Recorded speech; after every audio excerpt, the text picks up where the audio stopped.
Welcome back to my channel. Thank you so much for tuning in and watching this video. If you are new to this channel, please hit that subscribe button so that when I post again, you'll be the first person to know. I just want to apologize because it's been a long time since I've posted onto this channel. A lot has been going on. Also, I had also taken some time off social media and all other platforms.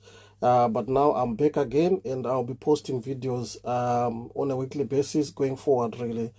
So yeah, welcome back, folks. Thank you so much for tuning in. All right, so in today's topic, I'm going to be talking to you about child criminal exploitation. In talking about this topic, it's not going to be an exhaustive, obviously, video talking about this topic, but I'm just going to talk about the main things which I think a layperson would need to actually be aware in terms of the work that we do with young people and children as social care professionals or as social workers, really, when it comes to child criminal exploitation. So basically, I will be touching on what it is and also give some examples, as well as look to an extent what is the impact of child criminal exploitation on the society. I'll put a disclaimer and actually mention that I'm just, a mere social worker who is passionate about sharing information with others. However, I wouldn't want to consider myself a guru in these topics, but I'm just going to be sharing nuggets as and when I kind of feel like, topics which are relevant or things which, in terms of requests from people who are tuning in into my channel. The other disclaimer I'm going to put out there as well is not to say the list I'm going to give today or the things I'm going to be talking about today is exhaustive when it comes to child criminal exploitation, because as social workers may understand, this is a topic that's, done, a whole day's training on, criminal exploitation, really. So I'm just going to give few nuggets, few takeaways from, to enable you to have a better understanding of what child criminal exploitation is all about. So when you talk of child criminal exploitation, we're talking about situations where children or young people are exploited or are manipulated or coerced into engaging in illegal activities where their vulnerabilities are being exploited by either gangs or people who are older to them, really. So we need to be mindful that a child remains a child up until they turn the age of 18. So anything that happens to a child where we feel that, a child is vulnerable, is being exploited, that, needs to be looked into from a safeguarding, point of view, really. So basically, child criminal exploitation, like I've said, it involves manipulation, coercion of minors or minor children into illegal activities where their vulnerabilities are being exploited for financial gain or whatever it is that's going on in that particular scenario, really. So I'm just going to talk to you about the five most prevalent five most prevalent examples of child criminal exploitation, really. Number one, drug trafficking. This is the most common of all criminal exploitation examples which can be out there. We are talking of situations where minors or children or young people are coerced into transporting and selling illegal drugs on the street or in whatever environments, in villages or whatever environments that you can think of, really. So drug trafficking, this is the most common one.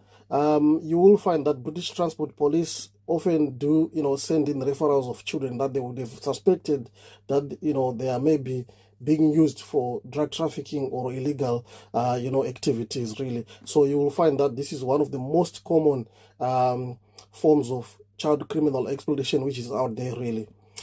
Right. Example number two would be gang involvement. Gang involvement doesn't only end in a child being linked to a gang or a specific gang, really. It involves situations where minors or young people are pressured to join gangs and then commit illegal activities. So I think there is a link, there is something there about not only them joining gangs, but also them continuing to be exploited or continuing to be involved in illegal activities. Such illegal activities that they can be asked to participate in could be theft, could be robberies, it could be violence. We know in London there's been incidents where, young people are involved in throwing acid to people and all that. It could be theft of phones from pedestrians.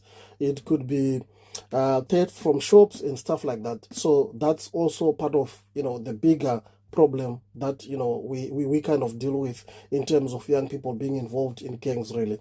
The other example or a common form of exploitation really is human trafficking.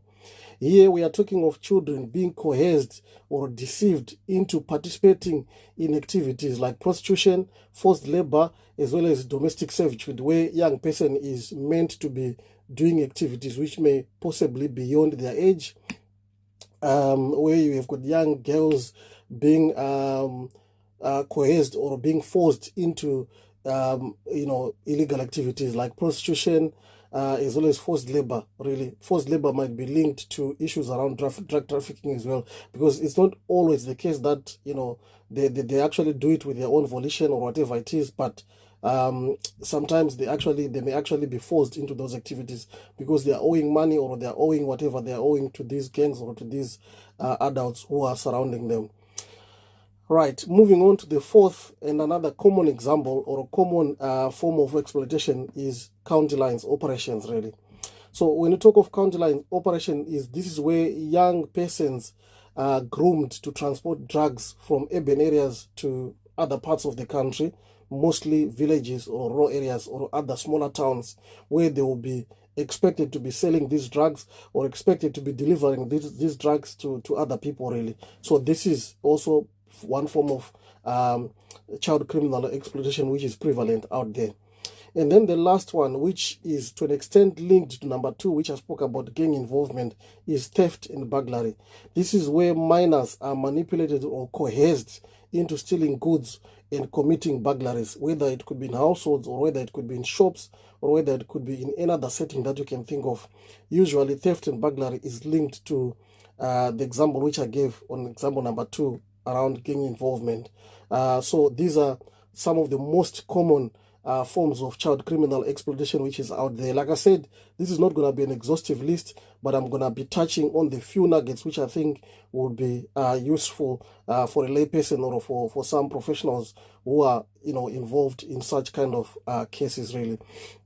All right, so I'm going to move on now to talk about the impact of child criminal exploitation on the society, which I think would be relevant for me to wrap up this short video with what the impact is on the society. One, we are talking about public safety, which is compromised, really. If you talk about gang involvement, minors or young people being pressured or coerced into illegal activities, participating in illegal activities, prostitution, you talk of robbery, you talk of your violence, you talk of theft and burglary that we spoke about, you are obviously noting that public safety will be compromised. So we are talking of increased crime rates due to the involvement of exploited children in criminal activities, which in turn pushes the budget of response agencies high in terms of the police, in terms of social care, in terms of any other support agencies that you can think of as well that do support children when it comes to this. So you are talking of public safety compromise, you are talking of higher budgets when it comes to response times and all those kind of other kind of support services that might be needed. We are also talking about the health and well-being of these young people being compromised. More often you will find that some of their health needs are not being met whenever they are going on these escapades. You talk of your county lines, you talk of your human trafficking. The least these gangs or these adults are worried about is the health and well-being of this particular child, really. So we are looking at drug trafficking, gang activities where children are exposed to violence, substance use, as well as mental health issues. So their health and well-being is also compromised. This in turn puts a burden on the society, making sure that children access these support services, and obviously we're talking of budgets being pushed high here. Education is compromised. Obviously, a child who is, or a minor or a young person who is involved in this activity that I spoke about earlier on, the education is compromised because they'll be missing education. Sometimes they drop out of education totally, or sometimes there will be disparities in terms of educational outcomes, really. Children coming from deprived, neighborhoods where these things are prevalent, they will have, lowered outcomes when it comes to educational outcomes, really, as compared to children who are coming from stable neighborhoods, where well-to-do neighborhoods, really. So we are talking of educational disparities. This is a massive impact on the society where, the budget for education and the budget for other support services is usually high because of what's prevalent in that particular area. This, to an extent, obviously limits the future opportunities of such children, really. So, all right. So, let's also talk about community cohesion. So community cohesion is compromised because criminal exploitation can, to an extent, undermine the trust and cohesion within communities.